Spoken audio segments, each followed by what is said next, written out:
think we were supposed to go home.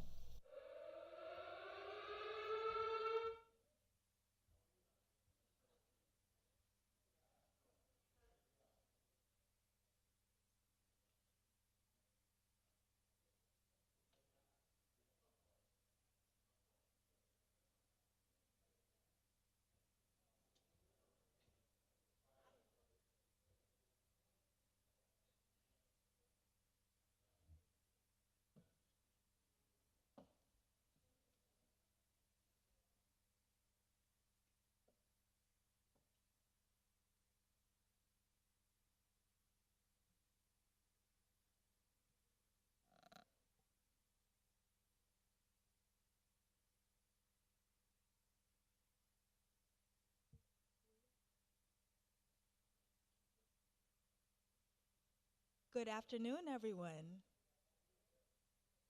Welcome to the Union Chapel Education and Culture Institute.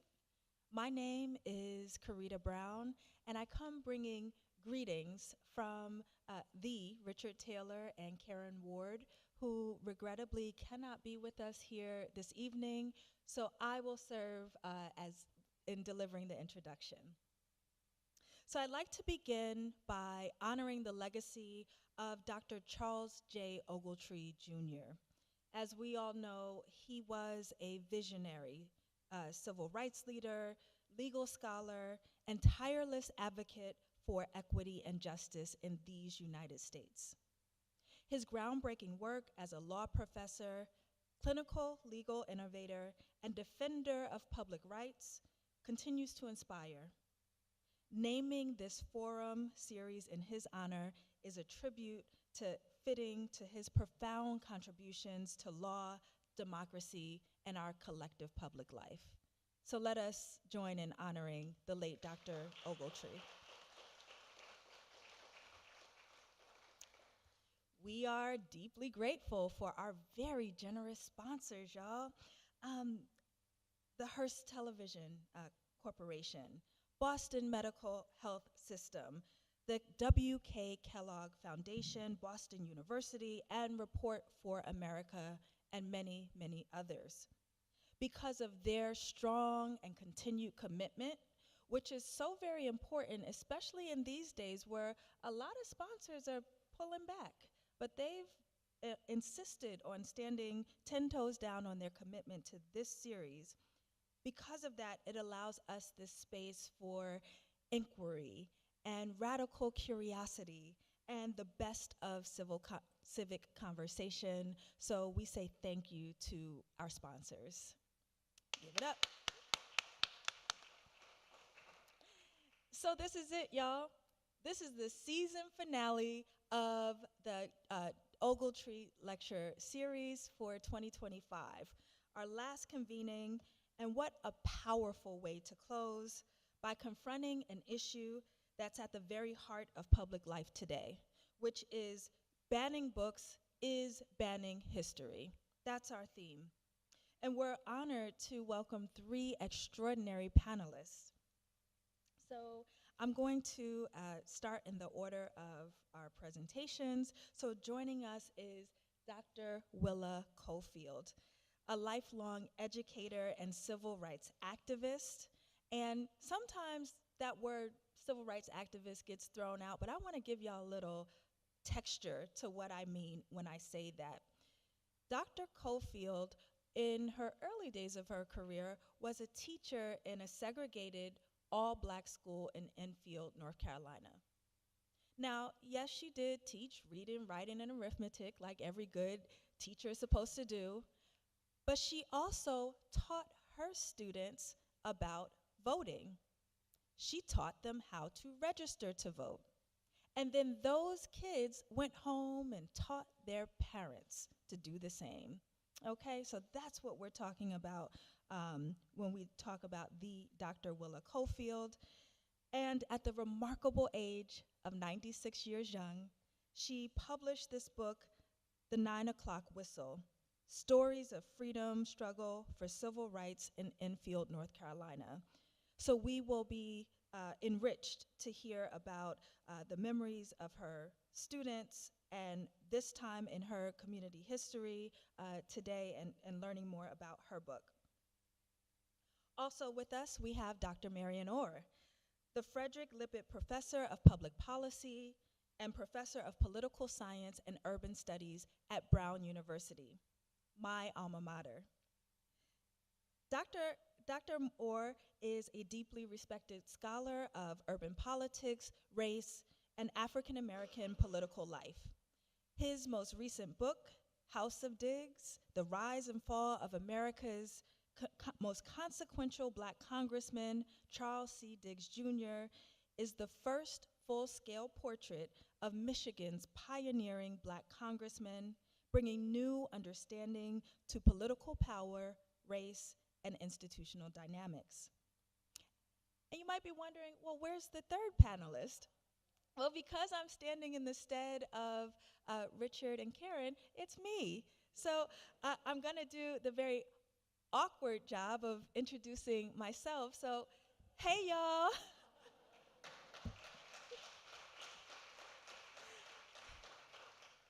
I am Dr. Karita Brown. I'm a sociologist, and this is so special to me and serendipitous. Why? Because today is the anniversary of the passing of Dr. W.E.B. Du Bois, who was a founder of American sociology. I stand on his shoulders. I am a Du Boisian scholar, and I see no better way to remember and honor his legacy than by being here to share a bit of my work and scholarship with you here today. I won't say much about myself besides that I am the people's professor. I really wake up every day thinking about how I can bring my sociology to the streets. That is my purpose in life, okay? I am the author of 6 books, but today I'm going to mainly focus on my most recent publication, The Battle for the Black Mind. So with that, I am going to introduce our incomparable, illustrious moderator who will walk us through today's conversation.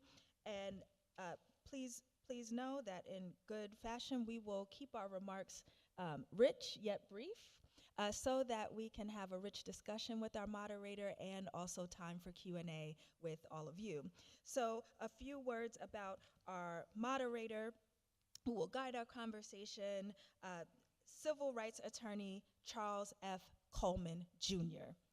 Charles is a seasoned trial attorney and former Brooklyn prosecutor, now a leading legal analyst and thinker whose commentary has spanned across all media spaces. I'm talking CNN, MSNBC, The Root, Ebony, beans, greens, potatoes, tomatoes, and everything in between. This has made him one of the most respected voices on law, race, criminal justice, and culture today.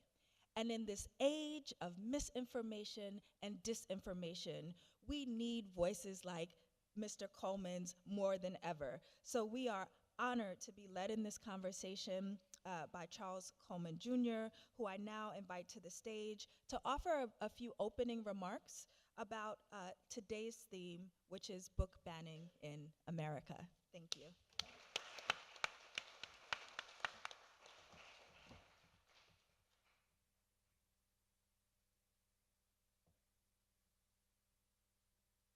Good afternoon.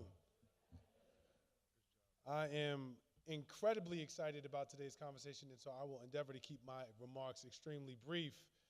But just so you know, I'm not on MSNBC today, so we're going to have a real conversation. Is that all right? We can do that.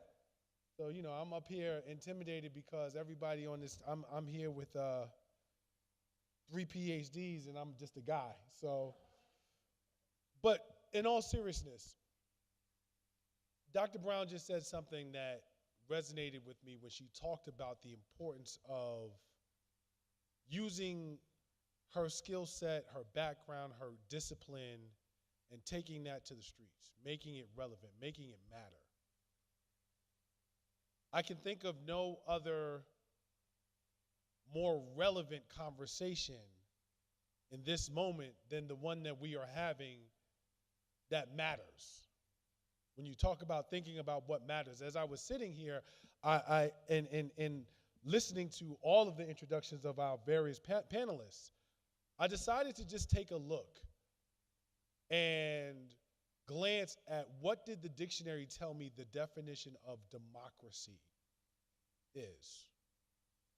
And it came up with democracy is a system of government by the people characterized by freely expressed will, citizen participation, and the protection of individual autonomy and equality. And one of the features that it talks about is the notion that people have the right to control their own lives, makes decisions that affect them, that people have the notion of essential rights like freedom of thought, conscious expression, and association.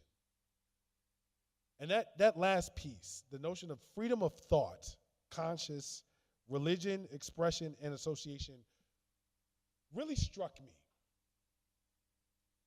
There is a reason and a very ominous foreshadowing as to why this is a relevant conversation right now.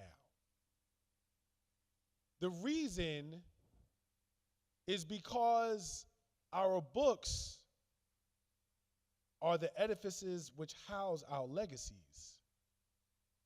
Our books are the brick and mortar that keeps that freedom of thought and expression together, that makes it matter. Our books house that. And so there is no accident, there is no happenstance, there is no coincidence as to why our books, in so many different respects, are the target of those who would seek to undo what democracy is. There is a very straight line, and the ominous warning that exists is one that can be seen throughout other periods of history. Every time that you have seen a civilization attempt to take over itself or dismantle itself from within, culture is an essential piece of that.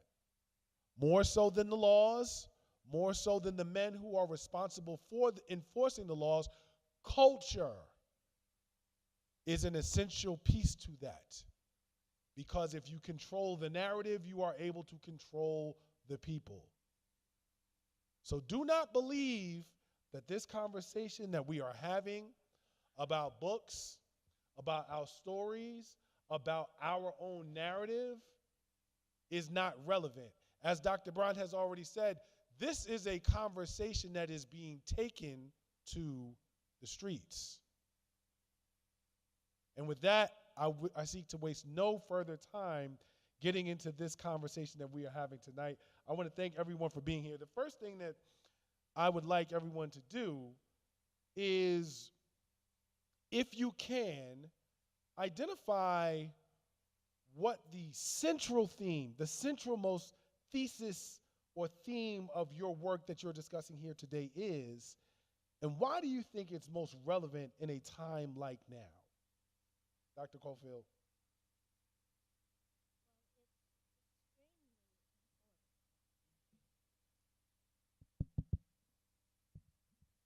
It's extremely important that we know our history and that we honor our history and that we pass it on to our children and to others. And our book, this book that 3 people put together. I say 3, but the number actually extends far beyond 3. There were many, many people who contributed to the writing of this book. And we did it to retrieve history that had been lost, history that had been overlooked, and history that we had participated in. And we felt that it was so valuable that we would use time, resources, whatever we could gather to make this available to this generation and hopefully to succeeding generations. Dr. Orr? Good evening, everyone. My book is the first biography of Congressman Charles C. Diggs, Jr. How many of you in the room have heard of Congressman Diggs? Just put your hand up. That's great, great. Now, my book, in a real sense, is a somewhat of a corrective biography. This gets to the point with Brother Coleman's asked us about in terms of our contribution. When I say corrective biography, what I mean here is that there is a tendency for historians and journalists and other scholars analysts to focus on black leaders in a very confined and constrained fashion. What I mean by that is that we know a lot about Dr. King, right? We know a lot about Malcolm X, but what my book does is bring to light the fact that there are men and women in our history who have, for whatever reason, been overlooked and forgotten. And oftentimes it's because some other people are writing the narrative of, in terms of trying to describe what is a varied leadership style. And so my book highlights the fact that the civil rights movement was not centered solely around Dr. King or Malcolm X. There were other important black leaders, and it's for up to us, many of us, to bring these people to light. And that's what my book does in this case. I had to go ahead and put mine up too, since Absolutely. So Battle for the Black Mind is up to a couple different things. But at its core, it is a history of the long freedom struggle told through education for African Americans, from emancipation to Brown versus Board of Education. Although we know it, but we have to remind ourselves that in the United States, we had almost a century of legally separate and unequal education that was designed to deliver an inferior curricula to African Americans, almost 100 years. So this book is chronicling that, but in a particular way. I set it up as a battle because that's exactly what this was. In the early days after the Civil War, the black mind was a matter of national security. Everybody had an interest in it. Now remember, African Americans were forbidden to be able to even learn to read and write, to be able to gather, to try to access an education in almost every southern state. So that tells you right there, we know knowledge is power. So the question after the Civil War wasn't for everybody what kind of education Black Americans should have access to. The question was whether Black Americans should have access to education at all. So through this book, which took 8 years of archival research, what I learned was this, and these are my two theses that I lay out in this book. They tried it, and we denied it. What do I mean by that? That there was a whole system put in place to offer a watered-down curricula so that African Americans would get an education that would teach them to do and not think. That would teach them to be strong backs in a labor field or a manufacturing plant or in a domestic service situation, but to not stand up for full rights as citizens, to not avail themselves to what it meant to be a part of this democracy. And we all know that that did not work. We all know that African Americans have always valued education, and therefore the book, in its second and most important thesis, tells that story about how African American teachers, students, and parents took their educational freedom dreams in their own hands and built their own educational institutions. Black private schools all throughout the Jim Crow South.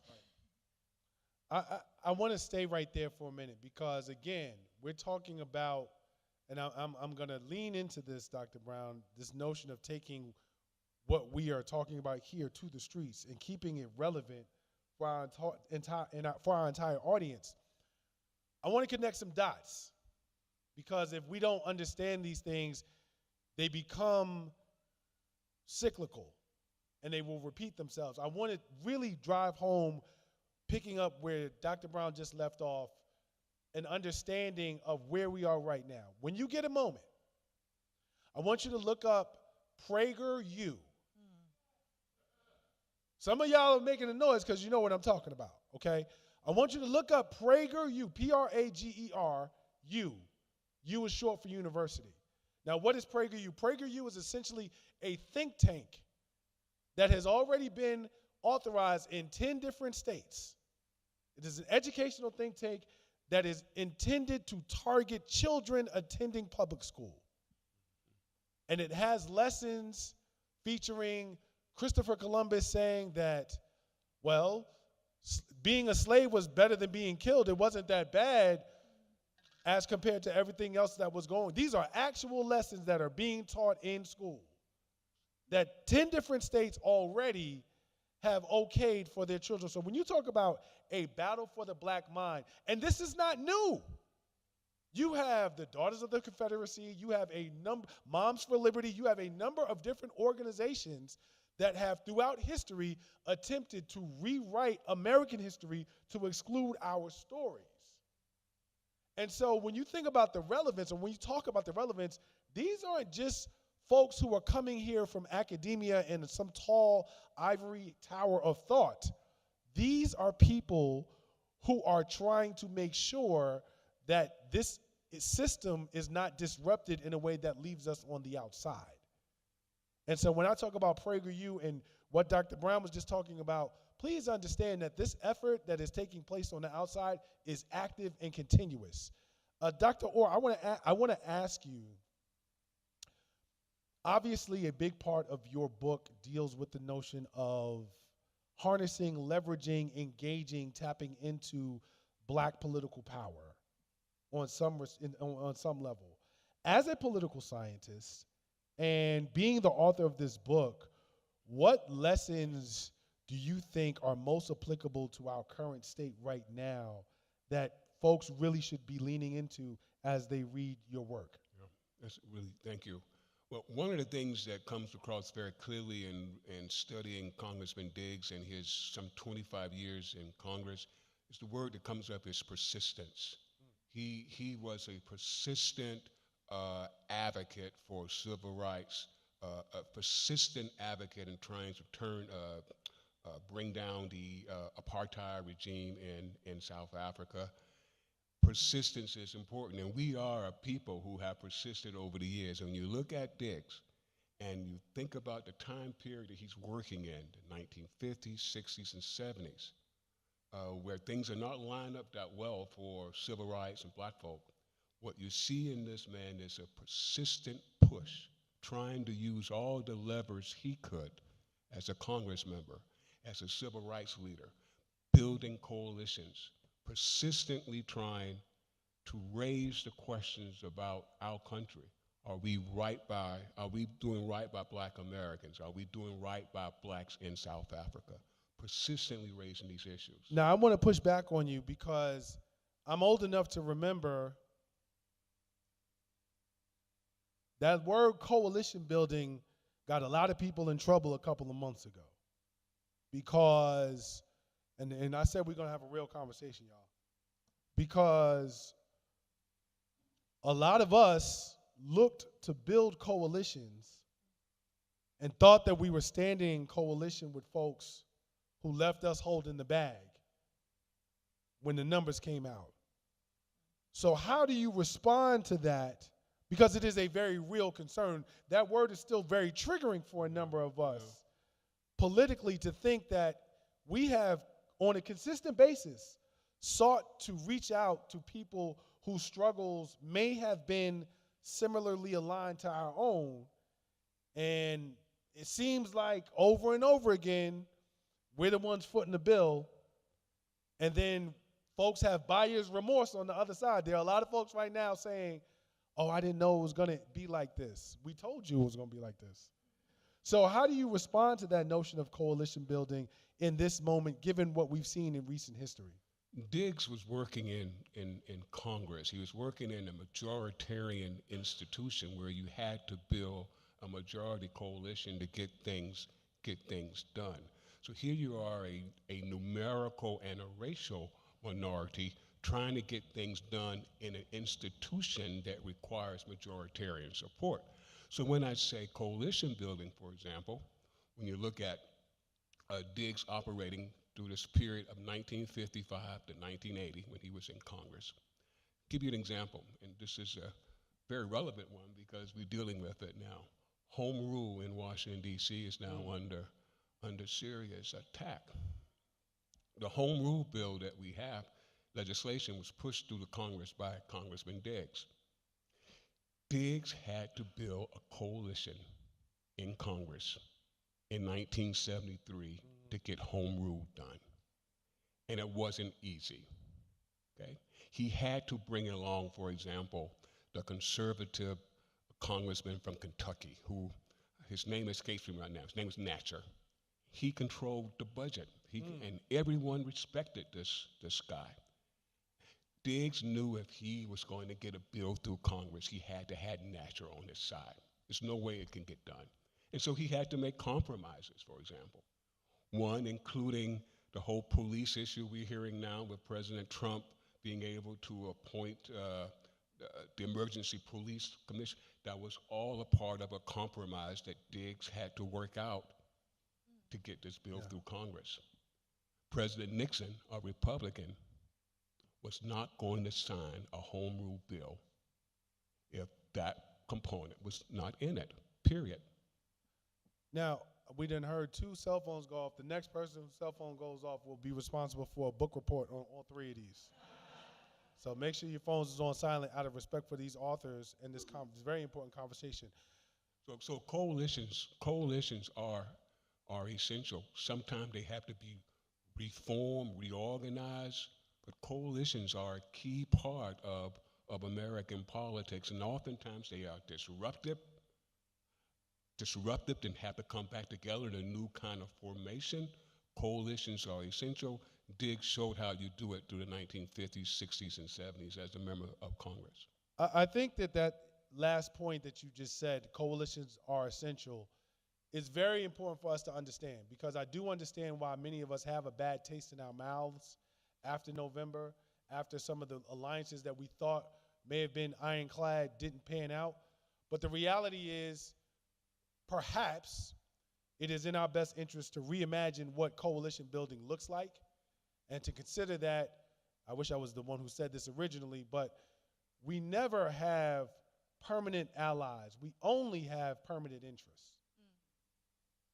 And so where we align on a certain issue may not necessarily mean that these are forever and ever our ironclad partners going forward. It may mean that, hey, we align on this issue to get this thing done, and we may not necessarily be able to align over here on this thing, but we will go as far as we can when we can, and then when we can, we will reunite over here somewhere else. But the point, Dr. Orr, about coalitions being essential is one that should not escape us. I think we just have to be smarter about what that looks like in our engagement. Dr. Cofield, you in your work, you're talking about a very important history and time period in North Carolina. Can you just impress upon us the gravity and the importance of storytellers as part of our tradition in community? So my mother often spoke about the fact that obviously the oral tradition in our community is a big one in terms of transferring history and legacy, because we know our history wasn't necessarily one that afforded all of us access to being literate. But as you are talking about the 9 o'clock whistle, as you are sharing that in the written form, Can you just sort of talk to us about your perspective around how much power is in that legacy sharing and why we really need to be leaning into, given all the other ways to share information, the importance of books in this moment? Well, I'm thinking that this is a time when we really need to think about valuing our history and realizing, since our history is under attack, that we do have the power to tell our stories. And we do not have to have published books or had a lot of formal kinds of experiences which would lead us to feel that we probably couldn't write a book. When we put this book together, we really were trying to do, I had received a grant to produce a film, and I looked widely and deeply for help, for a filmmaker to help me, and I couldn't find that person, so I decided, well, maybe we can write the story. So I reached out to former students. Some of them I hadn't seen in 50 years. And I asked them if they would join me in writing a story about the civil rights and writing a book about the civil rights period that we had all experienced together between 1963 and 1965. And I got responses.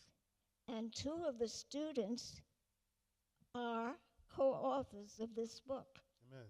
And it took us quite a long time to pull it together.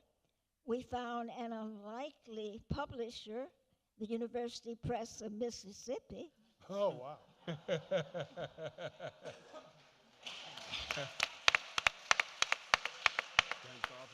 I believe the term is reparations, but go right ahead. It might well be, but I think the lesson shows that our stories are valuable. And we are the ones who need to preserve them. And we are the ones who need to know them well. There was this, well, I don't know, I don't want to talk too long, and this story takes a while. But that's the lesson that I want you to learn, that we are in control of the way our story is told, the way we need to learn our history, we need to know more about what our people experienced, we need to write it down, or we need to put it in forms that other people know about it. Dr. Cofield, I want to ask you, yes.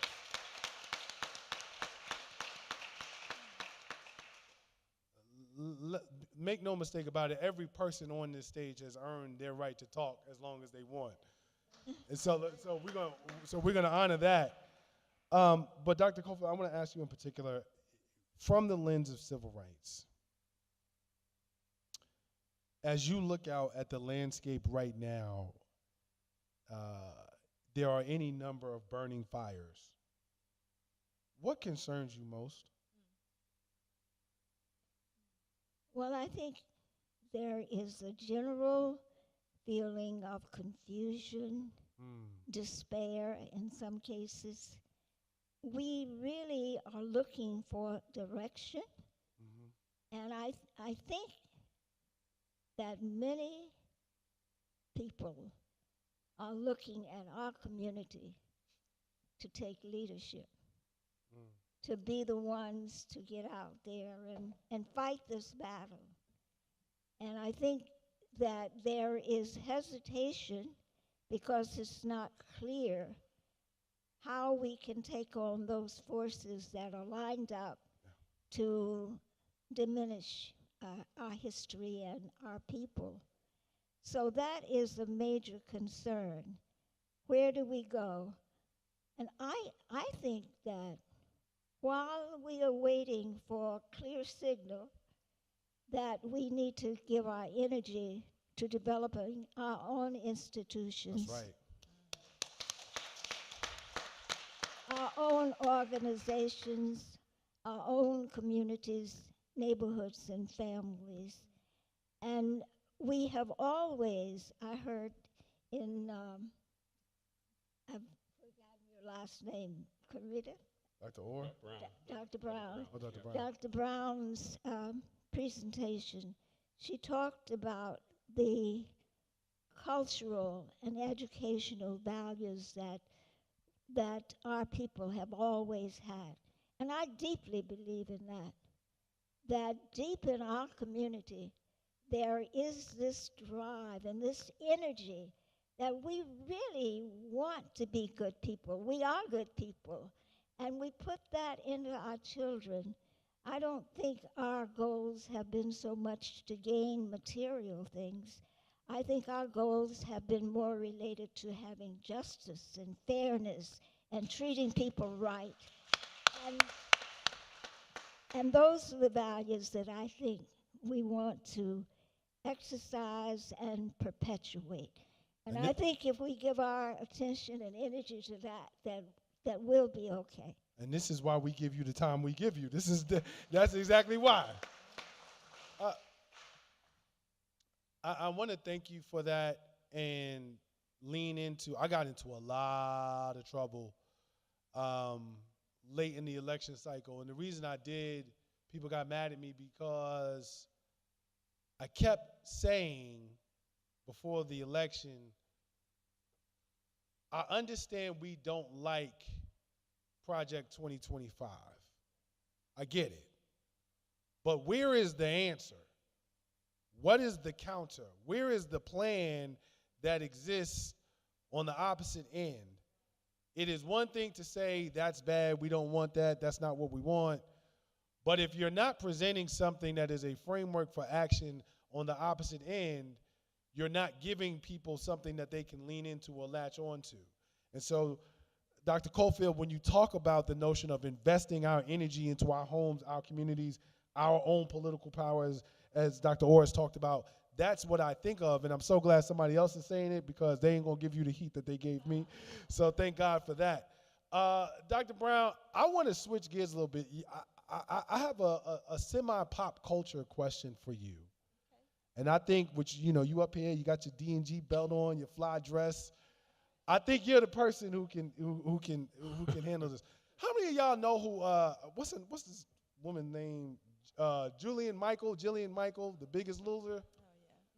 Oh yeah. Okay, so a couple weeks ago, Jillian Michaels, this person, was on another network, my friend and colleague Abby Phillips's show, and she was leaning into some very right-wing, tropish, non-contextualized points around legacy, slavery, what it is to be black in America, a whole bunch of other nonsense, right?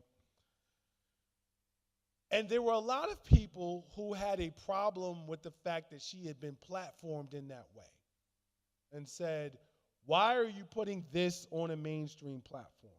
This should not be given the light of day to be seen. Ideologically, I agree. I understand why someone would have a problem with it. I don't want to necessarily hear that, right? But then I thought for a second, when you silence those voices that you may disagree with ideologically, what does it do to an already polarized discourse? And are we running the risk of doing the same thing in reverse that book banners are trying to do in terms of saying that shouldn't be available because ideologically I disagree with it? So how do you strike that balance between the things that we genuinely believe are not valid equivalencies without necessarily engaging in the same across-the-board, non-nuanced censorship, if you will, that we are here to that brings us all here today? So my students call me Clatchit, so I think I'm the right person for the I knew you. I knew she was the one. I knew it. They say, Dr. Brown, you so classy and you ratchet. So, okay. The fact that I knew that that's what that meant before you explained it says a lot about me. So go ahead. So I appreciate the question, and I'm going to move this away from the personality, Jillian Michaels, Absolutely. and put it in a context, and put it in a dispensation for us.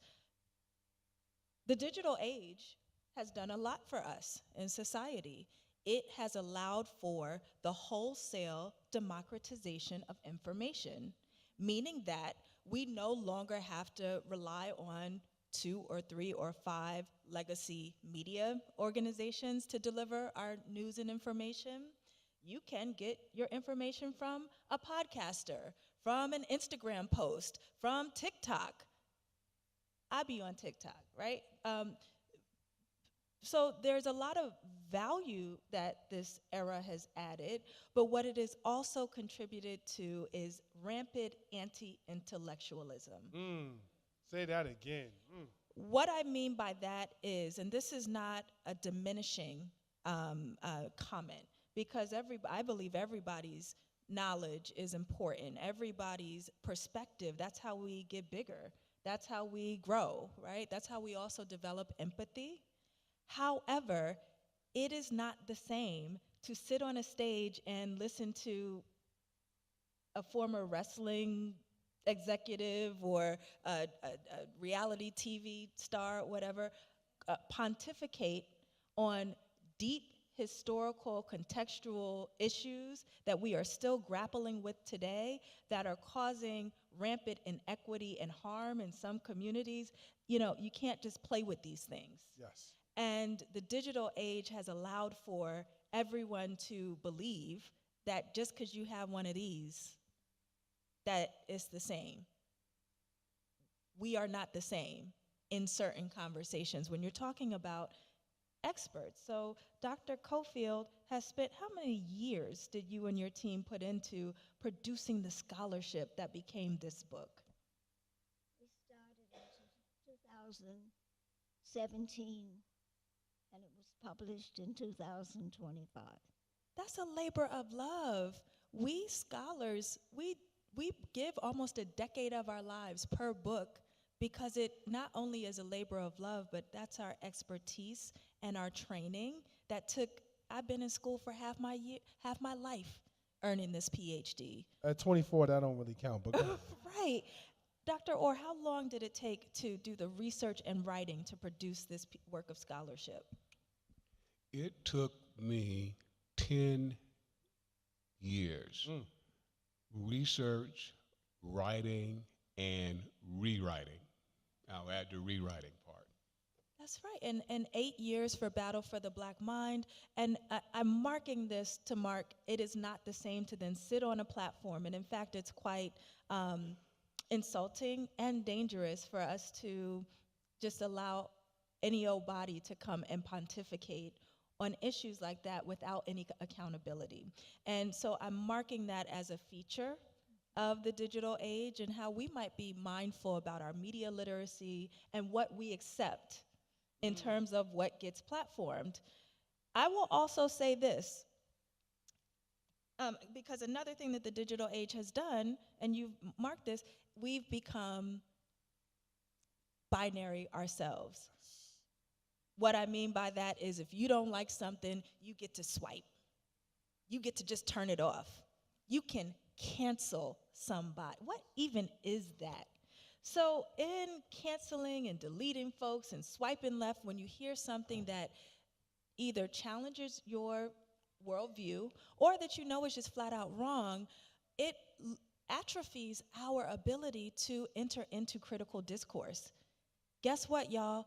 That's called democracy. Part of how we do this thing, that's this experiment called the United States, that's called democracy, is you get in the ring with a bunch of people who have wildly different perspectives, experiences, worldviews, and we gotta make something out of this beautiful mess that we have here in this country. We've inherited an imperfect project. So to think that everything that you hear is going to be acceptable and fit into your worldview or else you cancel it, where will that get us?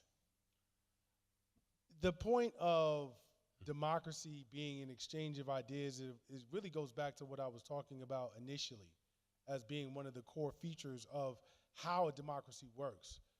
If you look online now, and I say this jokingly but very seriously, how often have you ever seen people online engage in a discussion where at some point someone says, you know what, you're right. That's actually a good point. Usually doesn't happen. Democracy does not work on a I said what I said mindset. That is not good for democracy. Democracy requires the discussion and the consideration of adverse opinions and ideas in order to find compromises that work for the greater good. And the less and less that we practice that, the more we avoid that, the harder it becomes to actually demand that of others, particularly those whom we send to places to be representative of us, whether that's at the state or the national level. And so it's very important that you bring that piece up. Dr. Brown, I want to stay with you and ask, as we look out, you know, and this may be a little bit of a bias here, but in your Clatchit declaration, I see a particular median age here, and it's about, you know, I'm going to give everybody credit. Y'all about 30, 35, give or take, you know, give or take some years. You mentioned that you be on the TikTok. I too be on the TikTok. There are so many different places and spaces that people can get information from, particularly young people, right? What is your suggestion or answer or recommendation for those of us in this room who are looking to impress upon younger folks the importance of connecting with your book, Dr. Orr's book, and Dr. Cofield's book? Because of a short attention span, because of instant gratification, because many of them haven't sat and actually read a book in a very long time. How do you recommend those of us who are in community impress upon them this is something that is essential to your place in this space, your place in community, and ensuring that those after you have a place that is maintained? We got to meet people where they're at. So if I want to reach young folks, I have to ask myself, where are young folks at? And how do they like to consume information? Whoever the audience that you're trying to meet. And that is takes an exercise in humility, especially for, and I'll speak for myself, but I know my fellow Black academics, we are trained to be know-it-alls. That's our job. So it's not the easiest to have to think about, okay, we produced this book, but leaving the book alone, that's not going to be enough to socialize it and get the message out. So we've got to all do a job, because we all have something, each one teach one.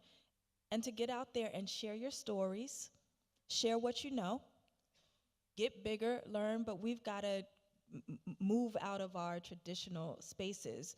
I want to link this to what you mentioned about Prager University and how that links to this current state of book banning. Prager University is actually an excellent case of what it looks like to meet people where they're at, because you mentioned that it targets our children to teach them historical mis and disinformation, but they started out cultivating parents in lower SES communities, mostly conservative white parents, and doing Saturday schools at local churches, teaching them about all the terrible, scary, horrible things your kids are learning in these books. Woke. This is where anti-woke legislation came from. These Saturday classes in PragerU, which is funded by 2 billionaires, which is not an accredited university, they had food. They would offer social services at these Saturday. They made it a community-friendly invitation, And you'd also be indoctrinated with propaganda through these 5 to 10 minute videos that they would socialize these parents and give them talking points to go into their local boards of education meetings. And do you notice the rhetoric is pretty much the same across the country when a certain book is being attacked, when a certain part of a curricula or critical race theory or whatever? Those talking points are not organic. This is a well-funded coalition that shows us how power moves in a way that many of us don't agree with, but it's a model. So when you ask your question about how do we reach the audiences, we gotta all get out in the street. We need coalition building, but we also need to be able to reach people in ways that won't alienate them from their own lived experience. Dr. Orr, I want to pick up right at that point. I'm going to ask you to put on, I always get excited when I get a chance to talk to a black political scientist, because there are a lot of people who minored in political sciences or majored in political sciences, in political science, but there ain't a lot of people who actually have PhDs in that discipline. And so They went to law school. They went to law, right here, ladies and gentlemen. And so when I am able to pick the brain of a true political scientist, I get really excited. Part of what I hear and what I talk to people about is Dr. Cofield already talked about this a little bit, this notion of the fire hose effect that Steve Bannon has named the fire hose, where it's just we throw everything at everyone to try to overwhelm them to a point of apathy, a point of disengagement, a point of near paralysis. We can't even fight back. That's by design. But I want to zero in with what Dr. Brown was just talking about, this notion of just PragerU, misinformation, things of that nature. It occurs to me, and this is what I want your opinion on, people on everywhere from the middle to the left, wherever you find yourself on whatever spectrum, how you identify, are looking for a real fight. They are upset because they have felt like too many people are taking this lying down. It occurs to me, as part of that real fight, I would like to see the left turn PragerU into what the right turned CRT into. The right took CRT, which actually wasn't a real issue, and rode that sucker all the way to the ballot box. That was one of their horses in the culture wars that they rode through and put their knights on that battlefield. I don't see why, given that this has already been approved in 10 different states, the left cannot turn that into one of its main issues and say, look what they're actually doing. From a political scientist perspective, do you think that an issue like that, or more broadly, these conversations that we are having about book banning and culture wars, because that's what book banning is a part of, it is a part of these culture wars, moves the needle politically. Conventional thought has always said it's the economy. And you still have people who were being intellectually dishonest during exit polling, saying that they voted for the current president because, oh, I was concerned about the economy. You're lying, but it's okay, right? But I just want to ask, do you think that these are things that actually move the needle? Well, the issue of Prager University, I think you have to be mindful, you said they're in 10 states. In our system, states get to decide how they're going to do their curriculums. I don't know if you will be able to put a uprising against Prager in these red states where people actually want them. But one of the things you can do is, I think what you are suggesting, Mr. Coleman, is really raising the issue about what does this mean is happening in the red states? Can it bleed into the other parts of the U.S.? And when you look at other issues, like the whole diversity, equity, and inclusion issue, You see how that bubbled up in particular at the higher education level in some of these red states in particular, and it began to spread across the U.S. So I would just remind you all that issues like state level curriculum are in the purview of the governor and the state legislature. So those 10 states, they said, oh yeah, we want that. Now, are they concerned about what their young people are getting? Perhaps yes, but that's what they're mobilizing around. How do you fight against that? You simply have to raise this to the conscience of other states. Let's see what's happening in these red states, and let's be mindful. Because they just don't do it, they try these things out across the country. So I live in Rhode Island, a largely blue state, but I can assure you there are some Republican legislators who know about Prager, who know how the other states got it in place, and wouldn't mind mimicking that in a state like Rhode Island.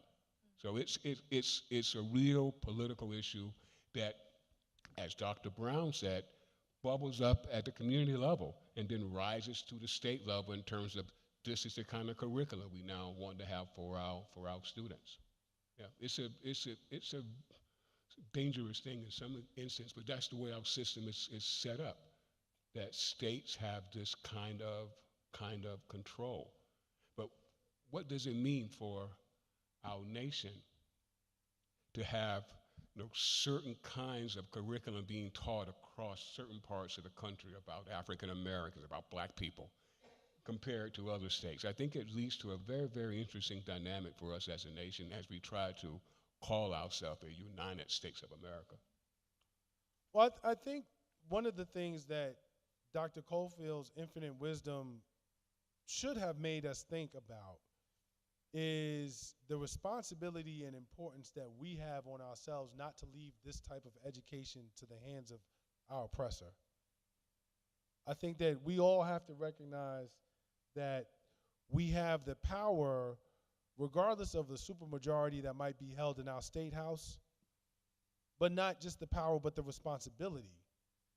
With as many, having been back and forth to this island throughout this month and last, with as many retired educators that we have in our civic organizations, as many spaces like these that we have, there's no reason why our communities should not have a Saturday school for science, for history, for literature.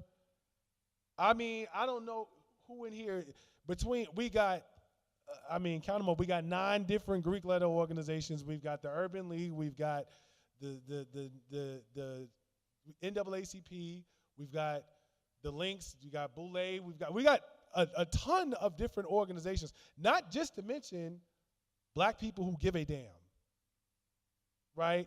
So our ability to find space, designate time to say this is a space that is being held for community to make sure that our stories are told, our history is known, and we are arming ourselves in this battle for our black minds. That is a responsibility that we cannot absolve ourselves of and abdicate to our state legislatures, because as you made the point, Dr. Orr, that's going to be different and look different depending on where you are. And we have but so much control over that, right? I want to ask, because this is a very important thing, it dawned on me, Dr. Brown, when you were talking about the strategy that PragerU, and I'm not specifically leaning into them per se, the relationship of our parents, particularly our younger parents, to these educational institutions, these K through 12 primary institutions, and their engagement is not always what it should be. There may or may not be people in this room who have kids that are going back to school, but we may know a parent who has a kid who's going back to school. Just so they are clear, can you give me, and if you need a second to think about this, I do have a question for Dr. Cofield. For them, what are the three most important questions that you would give a parent to ask about whether a teacher, a principal, someone about their curriculum, about just something to make a determination as to, is this a space that is going to be healthy, safe, and productive for my child to be in? I am going to cede my time Okay. to Dr. Cofield and come back on that response. Okay. Mm.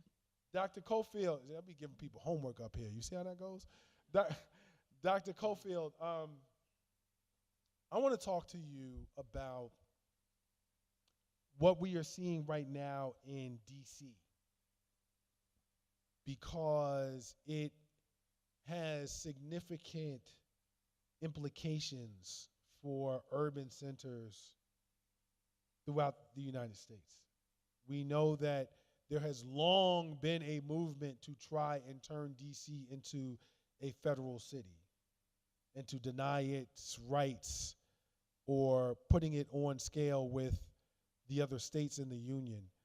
But now we are seeing a perversion of that and an exploitation of the rules that were put in place to compromise, as Dr. Orr has already talked about.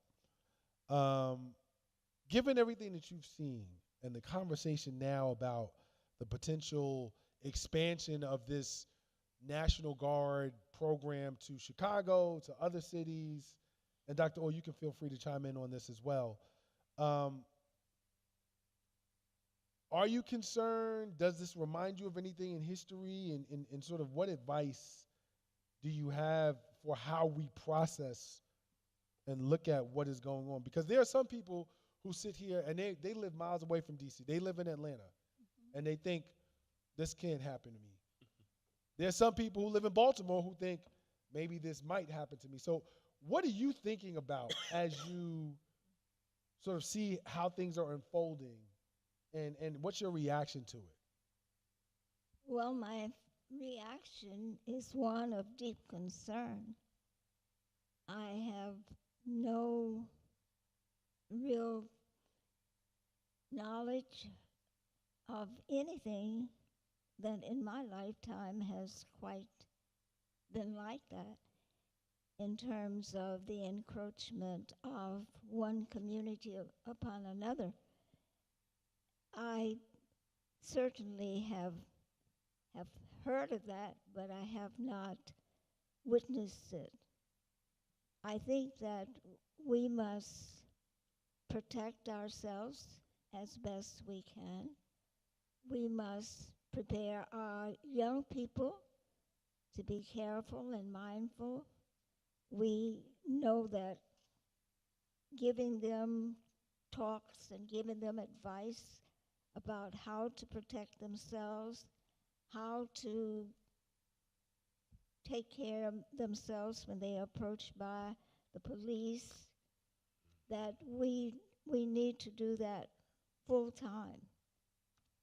I pray that this will not spread to other cities, but if it does, we will do the best that we can to defend ourselves and to keep out of trouble and not to expand or do things to aggravate it.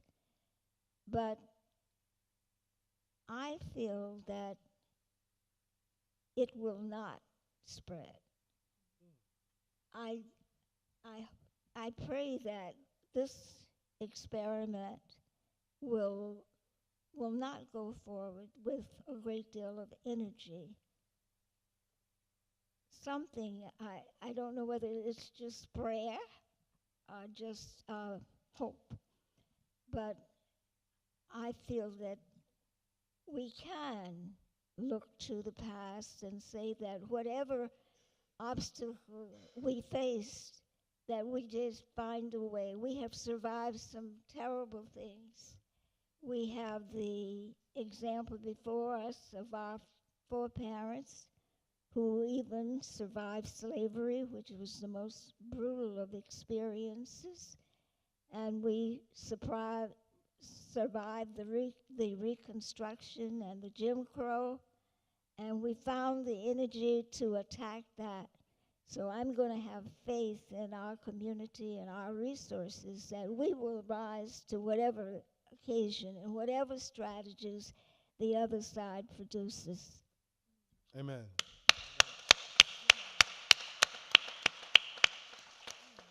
Dr. Orr, do you care to weigh in on that?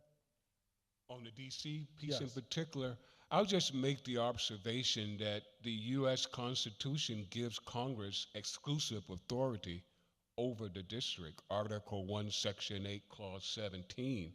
And this has been a challenge for hundreds of years for black people living in the district. To make it short, white people did not want black folk to run the district, Right. period. In 1968, there was a civil disturbance, a rebellion, a riot after Dr. King's murder in Washington, D.C. 1968, okay, a big riot occurring, rebellion occurring. Then the Home Rule Bill comes before the Congress 5 years later. Many members of Congress in 1973 remember the riots and rebellion of 1968. And many of them were concerned about turning over police authority to a locally elected mayor who would likely be black because DC at the time was 70% African American. In my book, Charlie Diggs, the congressman who pushed the Home Rule Bill through, made it very clear that he understood that the reason why it took so darn long to restore home rule, and I underscore the word restore home rule, because there used to be home rule before 1973, back before Reconstruction.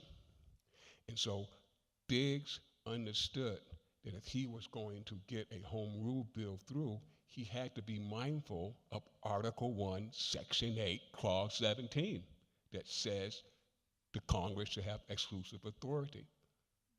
And they're exerting it right now. Yeah.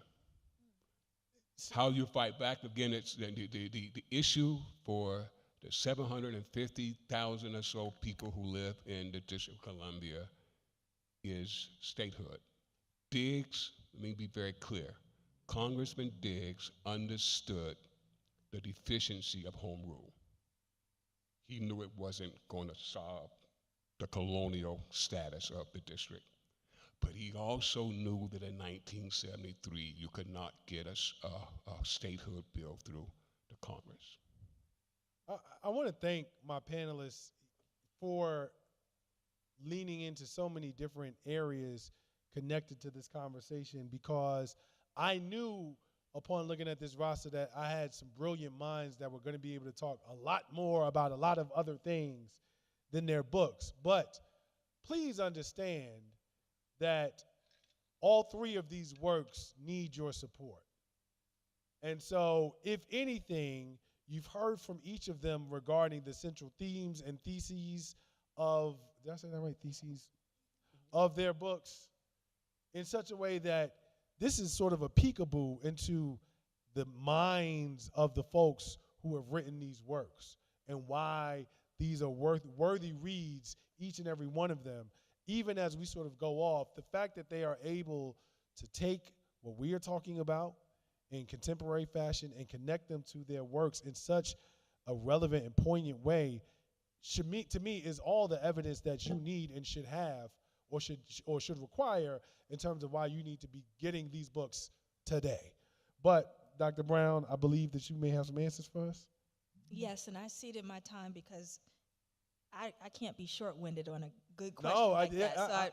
I wanted you to do it right. I wanted you to do it right. I wanted to be able to be parsimonious in this response and also have an opportunity to reflect on my vantage point as a college professor who has, over the last little over a decade, I've taught over 1,500 undergraduate students at UCLA, my first institution, and now at Emory.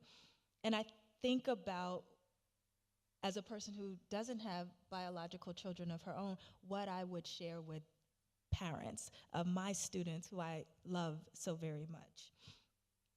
Because sometimes what some of you all may not know, even though your kids, as bright as they are, accomplished as they are, and as well as they're doing on record, some of our kids are not okay, y'all.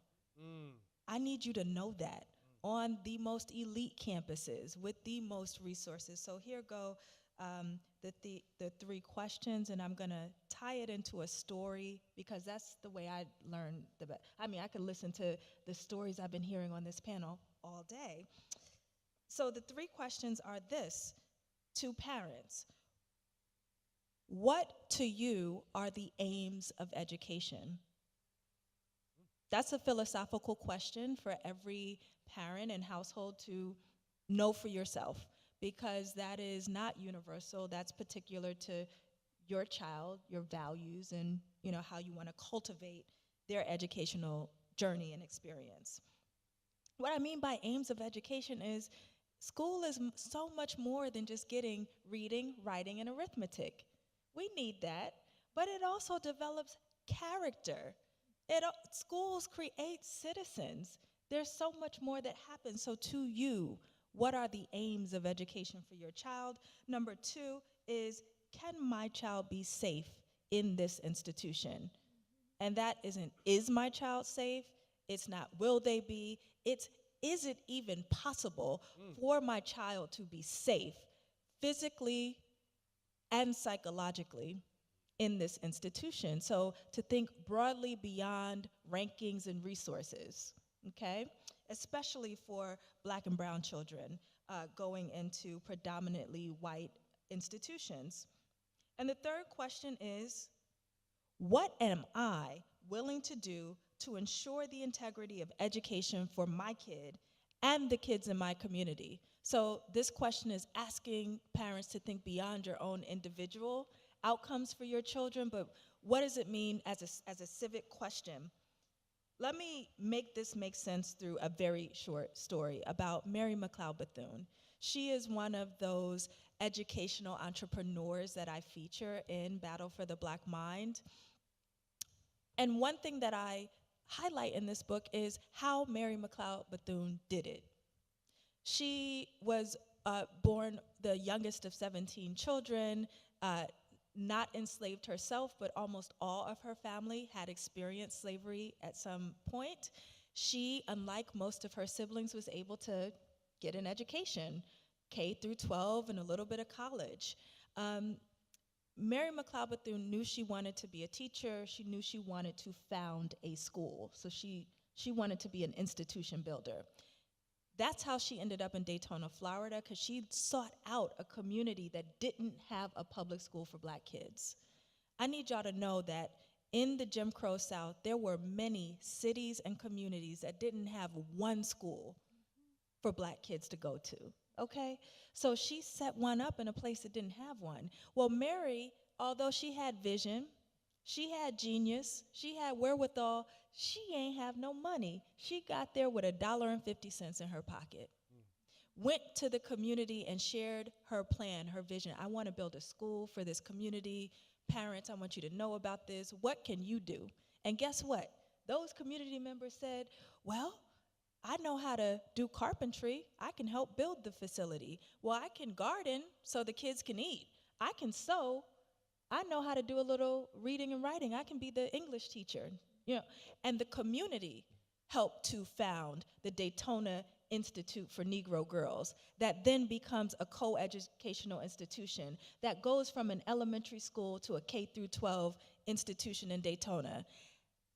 Black people couldn't access health care equitably in her community. So what did Mary do? She built a nursing school on that campus. That school still stands today as Bethune-Cookman College, Right. still graduating Black minds out of the ingenuity, and as Dr. Cofield instructs us, and I believe you on the hope and on the instruction that this is an example of, okay, if you don't like it, what are you willing to do? Right. She didn't like it, so she built her own institution and availed herself to her community and said, we love our kids, and the cavalry is not coming, so what are we gonna do? And those are the questions that I think she was asking herself. What are the aims of education for Black minds? Can these children be safe in this institution? We're going to build it brick by brick so it will be so. And number 3, what am I willing to do to make that happen? Right. Y'all, did y'all get that?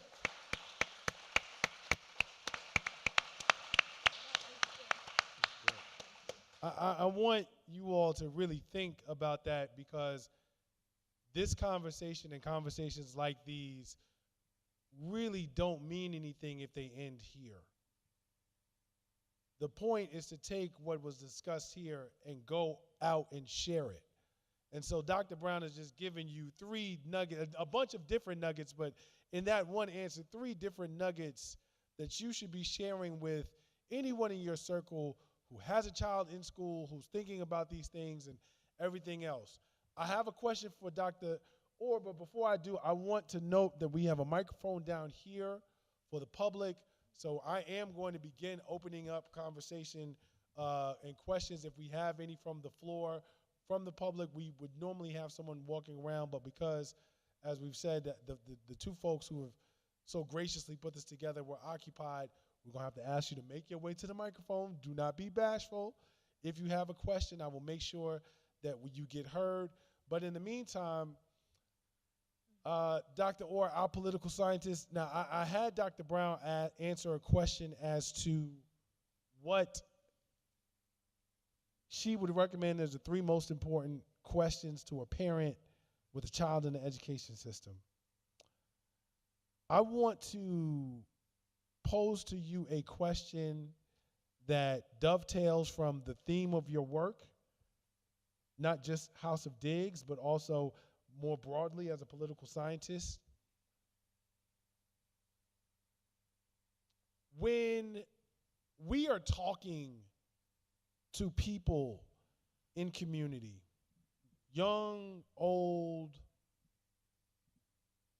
educated, not, I'm paraphrasing Dr. Brown's first question. What is the aim of our political engagement? What is the system supposed to do for us, or what is it that we should be demanding of the system? I often say, and this is something that can be debated and arguably should, that too many of us in community engage our civic responsibility far too narrowly, primarily just around voting. And we do so as a matter of ritual, not a matter of practice. What do I mean when I say that? I mean that as a matter of ritual, what we do is we say, go vote because that's what you're supposed to do, because that's what people before you did, and because people died for you to have that right. That is the extent of our conversation for the most part in community. That is a matter of ritual. When you practice something, you do so with intention. I want to improve my jump shot. I want to shoot from this particular shot so it gets better, so that I become more familiar with it. And too few of us engage voting as a matter of practice, but we do it as a matter of ritual. And I believe that a big part of that is because we are not clear on what our aim for political engagement should be. And so as a political scientist, I'm curious as to how do you respond to someone who says, and I'm not specifically talking about voting, I said civic engagement. What is our aim as it relates to civic engagement? I know you, Mr. Coleman said don't maybe beyond Mr. Diggs, but I'm going to tie it to Congressman. Go right ahead. Tie it to Congressman Diggs, because he was a persistent advocate for civil rights. He devoted his life away from his family, away from his business, to improve American society. And it was very simple, Mr. Coleman. Diggs' position was was very clear that America should live up to the ideals laid out in our founding documents, that it should be true to what we supposedly believe in. Okay? Here was a man, like many of us, who was a strong patriot, who loved his country because of the ideals that we as a nation stand for. So you ask what we should be pushing for? We should be pushing for this country to stand up to the ideas laid out in these founding documents about equality. That's what we should be doing. Push them to live up to the true meaning of democracy, true interracial democracy. And he was persistent, Diggs was persistent in saying to our leaders, to presidents and others, that you're not living up to what we profess. And other people around the world, in Africa and Russia and other places, are looking at you and looking at how you're treating Black Americans and looking at the documents that we supposedly stand for. We need to continually to push this nation to stand up for the true meaning of democracy. And that means not only voting, you're right, but it means doing education, it means community organizing. We need to continue to push this country to live up to the true meanings of democracy and equality. That's what we have to continue to do persistently, just like Congressman Charles Diggs Jr. Dr. Holfeld, I have the final question for you, but I am going to save that after we have some of our questions from the floor. I see one here. Again, anyone who has a question from the audience, please feel free, make your way to the microphone, and we'll get you on. Thank you. My name is Shirley Red. I live here on Martha's Vineyard. My question is, in the 1930s, 40s, 50s, there was little or no Black wealth. Today, we cannot say that. And so my question to the three panelists is your thought on a pressing question that I have is, how can we galvanize Black philanthropy into an action plan to reach our youth, the poor, the middle class, the wealthy Black people, such that we can develop our own institutions, we can support our schools, our neighborhoods, our families, and our businesses. For example, I supported the Dr. Jamal Bryant. He called for a national fast of targets, and it is successful. But to me, the next step would have been, where do you send those resources if you don't buy at targets? You know, should our monies go someplace else that supports us?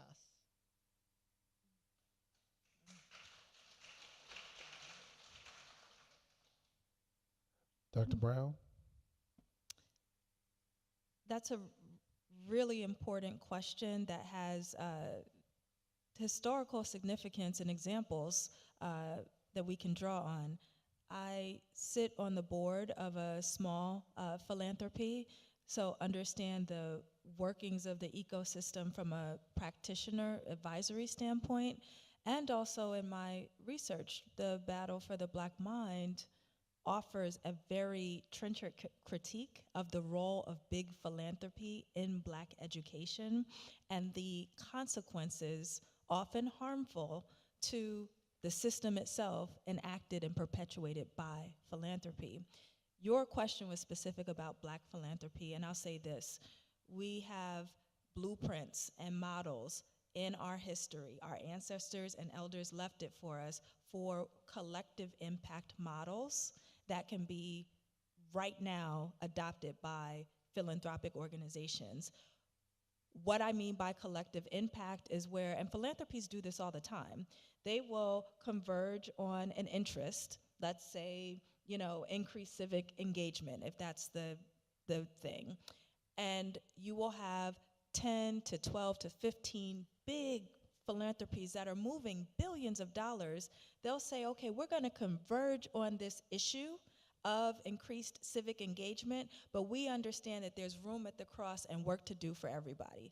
So we need some organizations that are going to be funding grassroots organizations, others that will do narrative strategy, and they'll coalesce around this issue and move a needle. This way, they have a risk management strategy embedded in there. They also have a clear end game and what does the success look like? And to your point, okay, so we dried Target out, the CEO has stepped down or fallen off with his golden parachute, but nonetheless, there's a result, but what is supposed to be the benefit, the return on that strategy? And that's the kind of work that philanthropy is particularly suited to do, to move at a systems level, to move the needle and create space for grassroots organizations, everyday, regular, degular, smegular folk to get in there and do what they know is best for their communities and to benefit from these strategies. I will offer a critique, however. We see this in history and also today. Philanthropies have, by and large, become ego-driven institutions, meaning that if they can't get their name as the presenting sponsor and be the one who gets the credit for doing this and that, they're out. That ego-driven strategy is not going to get us all free. So, collective impact really is, these institutions need to act like they're a part of a community as opposed to being a lone ranger, and also lay out these long-term strategies. Project 2025 is a coalition that is a multi-decade strategy. We know how to do that also. So that would be my response to that. And I would add to that, since we are talking about books, there is a great book that has just been released called Black Capitalism by Dr. Rachel Larea. Black Capitalism, I think, is an important work for a question like this, because what you have asked really does raise the question as to how we as a community engage capitalism as a tool. Capitalism has been an oppressive structure for us for generations, and so you have this, going back to the theme of polarization and binary thinking, this sort of like, oh, I'm a socialist, or oh, I'm a capitalist, I'm anti-capitalist. And I don't necessarily think that that's the answer for community. I think the answer for community is, how do we engage capitalism more responsibly in a way that allows it to make sense for us? And to your question, it becomes, where do I bring my dollars or support in terms of what capitalists are doing it responsibly as it relates to community? So you have, of course, the philanthropic community and that arm, but you also have the people who are just squarely in the for-profit space. That does not mean that we do not have the ability to place demands on them as far as how they utilize those dollars. There's a level of Ben & Jerry's is an anti-racism group that makes ice cream, right? And that's just one example, and there are others out there.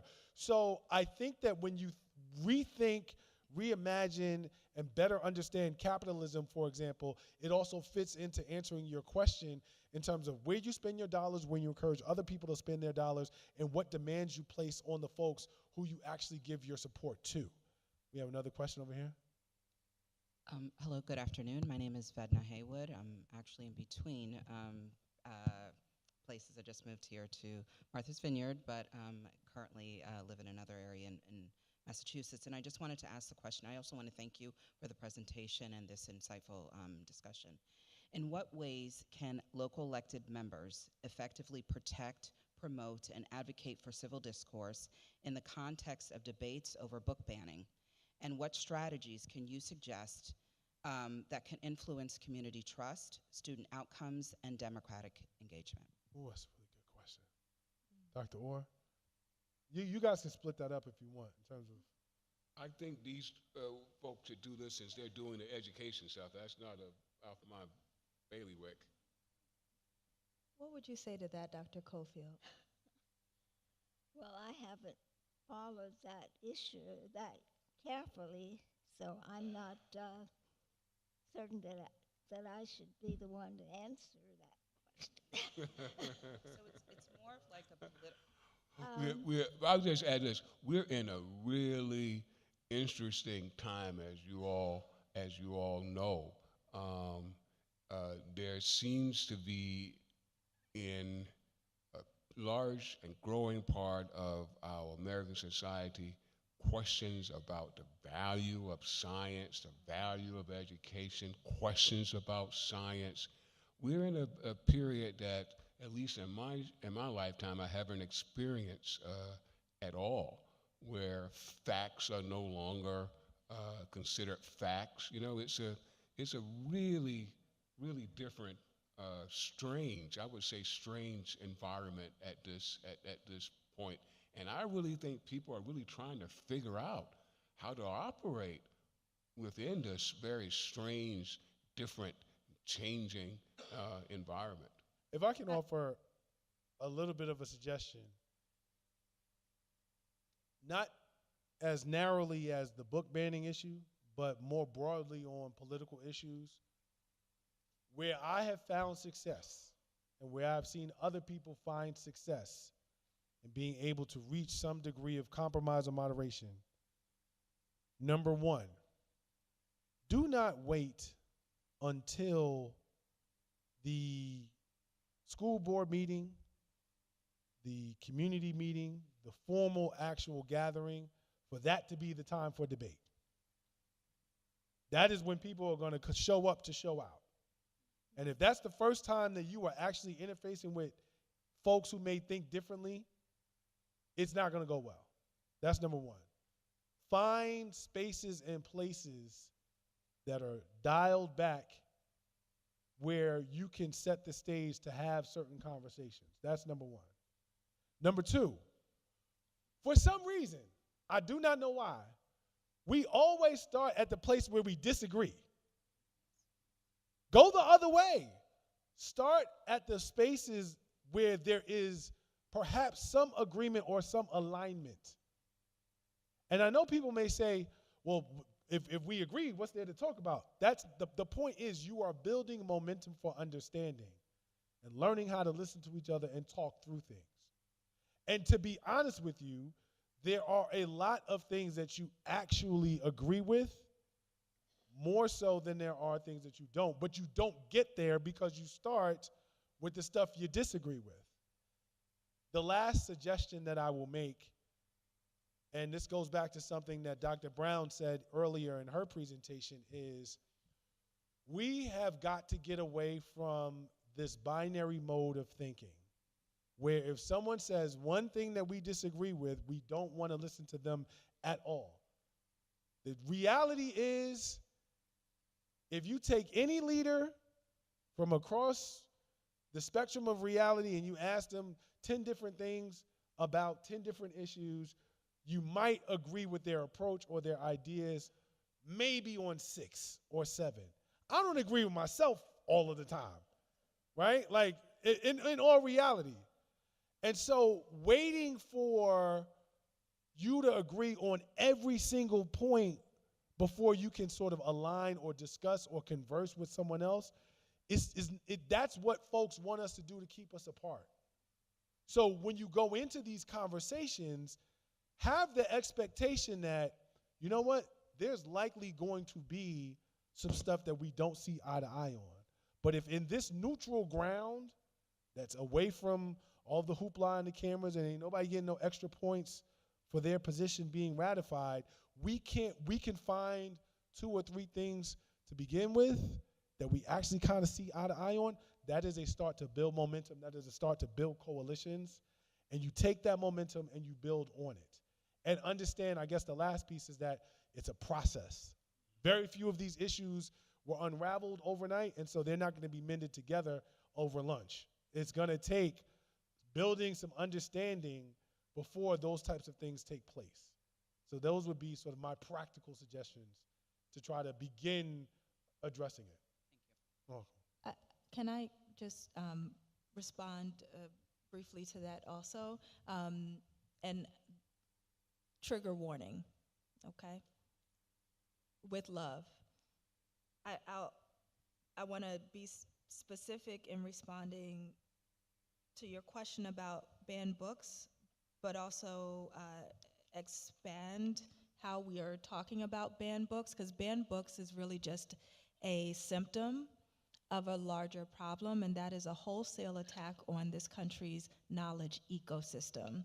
And what that means is our museums, including our beloved Blacksonian, databases that track that's how we're able to talk about inequality and make policy decisions in this country. Databases are being shut down and banned, also archives at the National Archives that includes the Freedmen's Bureau records, okay? Book banning is just one of many ways in which our knowledge system is being attenuated. We professors also are going through it on our campuses in different ways.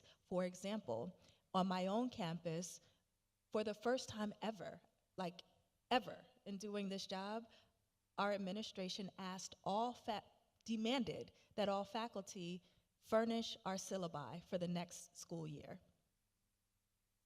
What are you gonna do with that? So I did not. They let me know that didn't. They let me know that was not a request. It was a demand that has consequences. And I said, okay, well, we'll see your or else. The point is, I bring all of this up just to, when we talk about book banning, the statistic is this. This comes from PEN America, which is our nonpartisan, nonprofit literary organization in this country. They've been tracking book banning since 2020, and they can report from 2021 to 2025, there have been 16,000 books banned across the United States.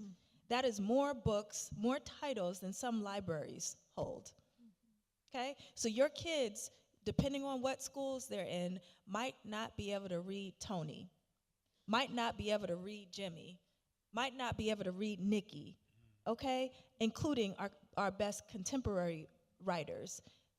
This is the way that many of us travel for the first time. I know for me as a little girl,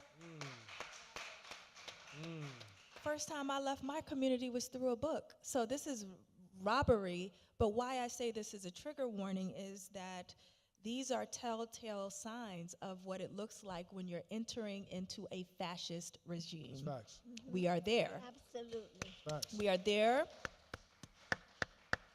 The cavalry is not coming right now. So in response to your, I love a good action-based question, what do we do? It's twofold. Number one, in the short term, I can't emphasize enough, going back to Dr. Cofield's message, we, for a period of time, are going to have to shore up the bag, meaning that you cannot just rely on your kid's school to do it. It's not gonna happen. We have to be able to be offering these Saturday schools, freedom schools, other ways to be able to make sure that we're transmitting knowledge to the kids, not only our kids, but the kids in our community, so that they know our stories, because it only takes one generation to create an ignorant America, which is a part of that plan. That's short term. That's going to take our time, our resources. Some of us are going to have to roll up our sleeves in different ways to get that done. But the hopeful part about that is that we know in the history of fascism, because there have been a lot of fascist regimes throughout history. We're just getting our turn again, right? We had it before in Jim Crow, but we're getting our time as a whole nation again. But I can tell you from the historical record, no fascist regime has ever lasted. This too shall pass. So until such time, it will require more than hopes and prayers, thoughts and prayers to get it done. We also need that piece that you're talking about, which is action, not only pushing for this country to live up to its ideals, a la Congressman Diggs, but also action in terms of stop asking folks who ain't gonna give you the equity and justice that you need right now. Part of that is going to have to come from us building our own institutions. Amen. Yeah. There are people who are committed to purposefully misunderstanding you. They are committed to that. And they will honor that commitment. And they do not deserve access to you, your ideas, or your time. And so it behooves us in this moment to recognize when you are dealing with a folk or some folk who are purposefully committed to misunderstanding you and your people and your community and redirecting your energy in a different way. Mm-hmm. Dr. Cofield, we have been enriched by so much on today in this conversation by all three of you, but I wanted to allow you the final word on today. There is a lot of concern, despair, and apprehension about what appears to be the unknown. Dr. Brown has talked about the fact that, look, we have been here before. Yes. And we have persevered. And our resilience as a community, as a people, and as a nation has allowed us to move forward. Given everything that you have seen, is there anything that you can say to us in this moment that you know or believe would have been helpful to you when you were in the throes of yesteryear to help us get to where we are? Well, I have been around for a long time, and I have been in the valleys of despair too at other times, but all I knew was to persevere and to keep trying to make things better, to use my energy and try to keep my focus on my community, doing work that I thought would help improve the lives of those people around me, to support and to encourage and to always keep hope in the forefront, believing that the future will be better, given if I do my best and if I keep my focus on the goals that I have, that I will survive. And I fully believe that.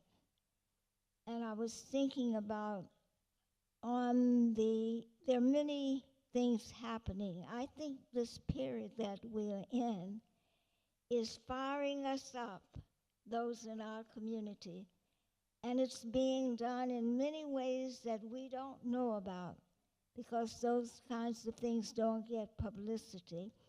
I'm thinking about a community in North Carolina that is very historical, that is moving to preserve itself, its resources. It started out right after the Civil War, the history that we know of. It was once the site of a slave plantation where they broke in slaves. It became a school for black children. It became a college. It also served as a site where tenant farmers and sharecroppers were educated, and now it has become a kind of conference center. It has 245 acres of land that it owns, the site, the board and the institution owns, and it's trying to develop an archival center. I gave 7 boxes of materials to this site based on research that I did about the history of the school that existed. It was called Brick Junior College, and now it is looking for support from our community. It needs people who are having retreats and conferences and all kinds of training sessions to come to it to support it. The United Church of Christ gave it financial support until 2020, but now it has cut it off.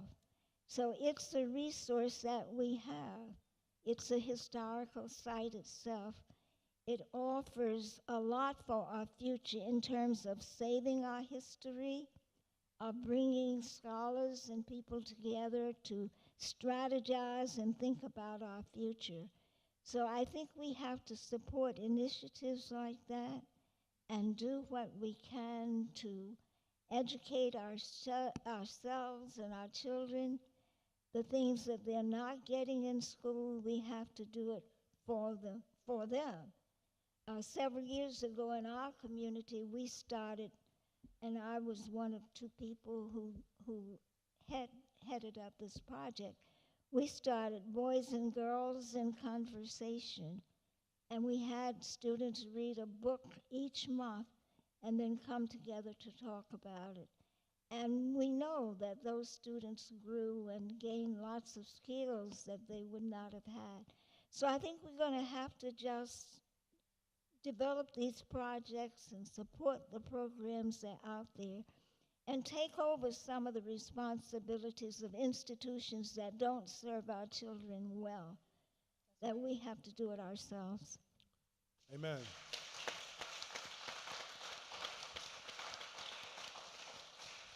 This has been a phenomenal conclusion to the Charles Ogletree series, and I can think of no 3 better panelists to have had on stage with me. Please give our panelists a round of applause for their time, their indulgence, and their black brilliance on today's stage. If I can leave us with a parting thought, for as long as there has been in America, black people have served as America's moral compass. We have been the conscience of America, even when America refused to acknowledge its own conscience. And the significance of that is that with a conscience comes accountability. And to borrow from what Dr. Orr talked about with respect to Charles Diggs, each of us has a responsibility to hold our community responsible and accountable for perpetuating a continued space and a better space for those behind us. We can debate the extent to which we decide to or desire to further the idea of a multiracial democracy. And I understand that those folks who are extremely invested in that idea might question how I could say such a thing, but that is a debate for another day. But at a minimum, what cannot be argued and what cannot be debated is that each of us has a responsibility as that moral conscience in this space to ourselves and those whom we love, who look like us, to responsibly engage and ensure that those ideals protect and apply to all of us. And it is in that vein that Charles Ogletree's work remains relevant, that the work of these 3 authors remains relevant, and that the work that each and every one of us here has to do in our individual spaces continues to be relevant. And so with that, I thank you for coming out. Our authors are here. Please take pictures with them, get their books, support their work. And a huge thank you to the Union Chapel Education and Culture Institute and our sponsors for having us in this space. My name is Charles Coleman Jr., and I hope that you have enjoyed today's conversation. Thank you so much. Yes, please, let's do it.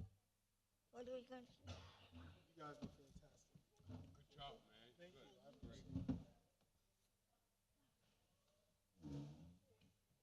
thank you for having me. I hope you enjoyed it. Come on, y'all. I think it was very good. Come on, y'all. Let's get these pictures. I believe so. I think the author.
Before we leave, tomorrow, can I have your attention? Can I have your attention? Tomorrow is the anniversary, the 62nd anniversary of the March on Washington. And I'm thinking if we could sing We Shall Overcome as to end today's session. Could we do that? Let's do it. Let's do it. Let's take each other's hands the way we did 62 years ago. Would you join us? Well, could we do that? Let's try it. Okay, I'm going to start it. Are we ready? We shall overcome. We shall overcome. We shall overcome someday. Oh, deep in my heart, I do believe we shall overcome someday. Let's do it again.